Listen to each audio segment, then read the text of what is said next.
రోహిత్ రాజీ ఇద్దరూ సంవత్సరం నుంచి ప్రేమించుకుంటూ ఉన్నారు. ఒకరోజు ఇద్దరూ కాఫీ షాప్లో కాఫీ తాగుతూ, ఇది జరగదు. ఏంటిది, టేబులా?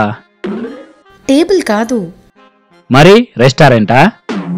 నేను ఇంత సీరియస్గా అంటుంటే నీకు జోక్ అనిపిస్తుందా? ఓ సారీ, సీరియసా? చెప్పు.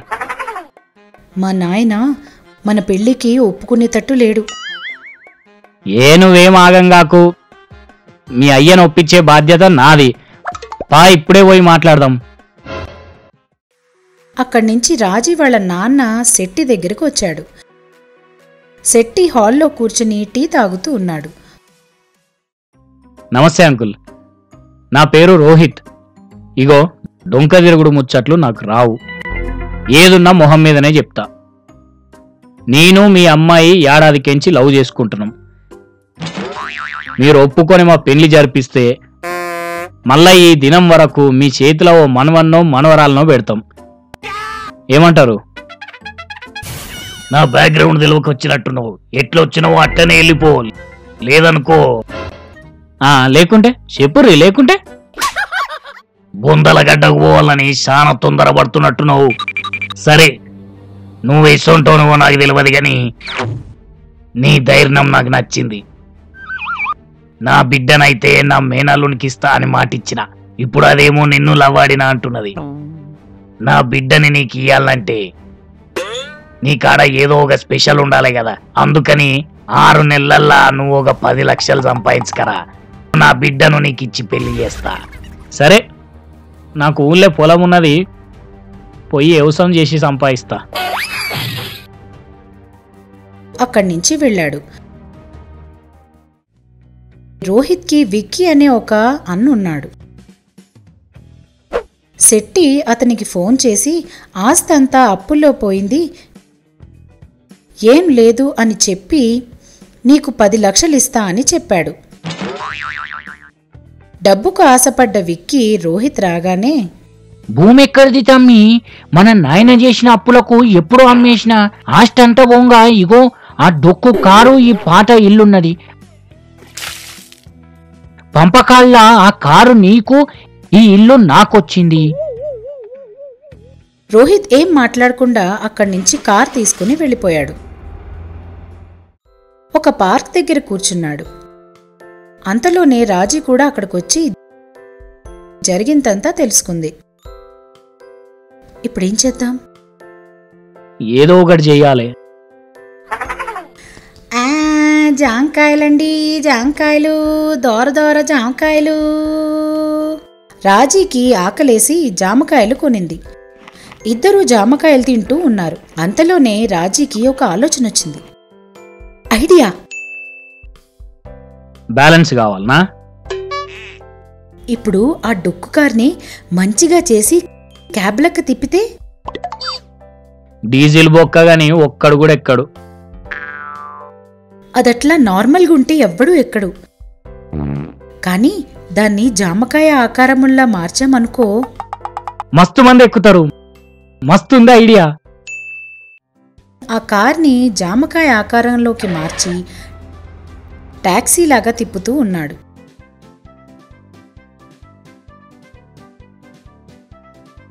అలా ఒకరోజు పేపర్లో డిఫరెంట్గా కార్ డిజైన్ చేసిన వాళ్ళకి 1 కోటి బహుమతి అని వార్తొచ్చింది. అది చూసి, ఇదేదో మనకు పనికొచ్చే వార్త లెక్కున్నది, మన జామకాయ కారు డిజైన్ పంపిద్దాం. ఈ జామకాయ కార్ డిజైన్ పంపాడు. అది కంపెనీ వాళ్ళకి బాగా నచ్చి ఆ కార్కి అప్రూవ్ ఇచ్చారు. రోహిత్కి 1 కోటి బహుమతి కూడా ఇచ్చారు. ఆ 1 కోటి తీసుకెళ్లి రాజీని పెళ్లి చేసుకుని హ్యాపీగా ఉన్నాడు.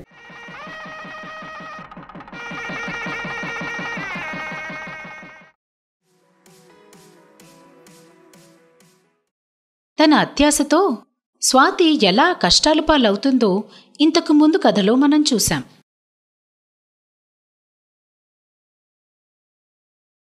ఒకరోజు స్వాతి తన భర్త చంటితో కలిసి షాపింగ్కి వెళ్ళి ఒక చీర కొనుక్కొని ఇంటికొచ్చింది. ఎంత మంచిగుంది కదండి ఈ చీర. ఎందుకు బాగోదు? 25,000 చీర. బోడి 25,000కి ఏడుస్తున్నారు. ఇక ముందుంది దసరా పండగ. అంటే ఇది పండక్కి కాదా? చిచ్చి, ఇది పండక్కేంది? ఇది ఇంట్లో కట్టుకుందామని కొన్నా. రోజు ఇంట్లో కట్టుకునేందుకే 25,000 చీరంటే మరి పండక్కి ఎంత పెట్టి కొనాలే? దీనికి 2-3 పాతికలు కలిపారంటే అయిపోద్ది. అయిపోవడం అయితే ఖాయం. ఈ చీర మా అమ్మకి చూపించొస్తా. ఎగ్జిబిషన్ స్టాలా? మీ ఆడాళ్ళు ఏది కొన్నా దాచుకోలేరా? కొన్నది కట్టుకుని అందరికీ చూపించేందుకే కదా. ఏడికి పోయేది లేదు, ఊకే ఉండు. అబ్బా, ఎంతసేపు? సాయంత్రం కల్లా తిరిగి వచ్చేస్తా. ఏంది సాయంత్రమా? నువ్వు పక్కూరు పోయి చీర చూపించొస్తావా, లేక చంద్రమండలం మీదకి పోయి బట్టలు అరేసొస్తావా? అని చంటి ఎంత వద్దన్నా వినకుండా అమ్మ ఇంటికి బయలుదేరింది. స్వాతి ఊరికి వాళ్ళ అమ్మగారు ఊరికి మధ్యలో ఒక నది ఉంది. ఇటుపక్క నుంచి అటుపక్క వెళ్లాలంటే ఓ నది మీద ఉన్న వంతెన దాటాలి. స్వాతి ఆ నది దాటి అమ్మ వాళ్ళ ఇంటికొచ్చింది. అమ్మా!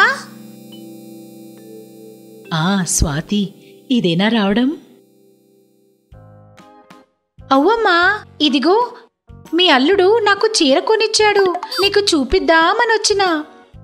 బాగుంది, ఉండు చాయ్ తెస్తా. లేదమ్మా, పోతా. ఎప్పుడొచ్చినావక్క? ఇప్పుడే వచ్చినా. అటు పోయి ఇటు వస్తా అని చెప్పొచ్చినా మీ బావకు. ఎట్లా పోతావక్క? నది మీదున్న వంతెన కూలిపోయింది కదా. అదెప్పుడు కూలింది? ఎల్దాక మంచిగానే ఉంది కదా. ఎవడితో కార్ యాక్సిడెంట్ అయ్యి ఆ బ్రిడ్జ్ మీద పేలింది, దాంతో బ్రిడ్జ్ కూలింది. అటు ఇటు పోయేటోళ్ళు ఎట్లా పోతుర్రు? చిన్న పడవలున్నాయి కదా, వాటి మీద పోతుర్రు. కానీ మస్తు పెద్ద క్యూ ఉంది. ఇప్పుడు ఎట్లా రా మరి? మీ బావ నన్ను చంపిస్తాడు. నేను నీకో మ్యాజికల్ గుర్రం ఇస్తా, దాని మీద పో. మ్యాజికల్ గుర్రమా? అంటే దానికి రెక్కలేమైనా ఉంటాయా? రెక్కలు కాదు, ఏం కాదు. ఈ మ్యాజికల్ గుర్రం నీళ్ల మీద నడుస్తుంది.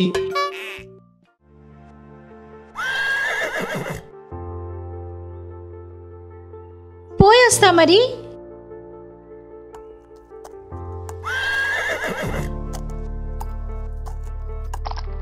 ఆ నది మీద గుర్రాన్ని నడిపించుకుంటూ నది దాటింది. ఈ గుర్రం నీళ్ల మీద నడుస్తుంది. మంచిగా నదులు సముద్రాల మీద నడుస్తూ తిరిగొస్తే ఎంత మంచిగుంటది. ఇప్పుడే పోతా.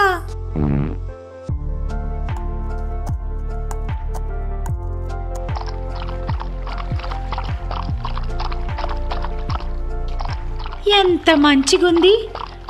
రంగురంగుల చేపలు సముద్రం మీద తేలుతూ వెళ్ళడం ఎంత ముద్దుగుంది.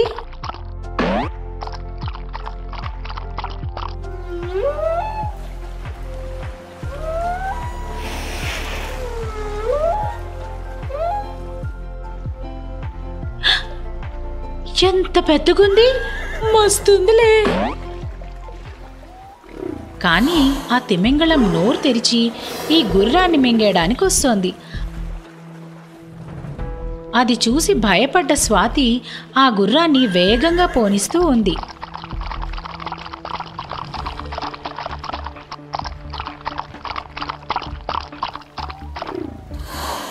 ఆ తిమింగళం స్వాతి వెంట పడుతోంది. దేవుడా, నన్ను బయటపడే, ఇంకెప్పుడు ఇసొంటి పని చేయ. ఆ గుర్రాన్ని వేగంగా పోనిస్తూ ఎలాగోలా ఆ తిమింగళం నుంచి తప్పించుకొని ఇంటికొచ్చింది. అమ్మా, ఇసొంటి బుద్ధి తక్కువ పనులు ఇంకెప్పుడు చెయ్యొద్దు బాబు. ఇలాంటి మరెన్నో అద్భుతమైన కథలతో మనం మళ్ళీ కలుసుకుందాం.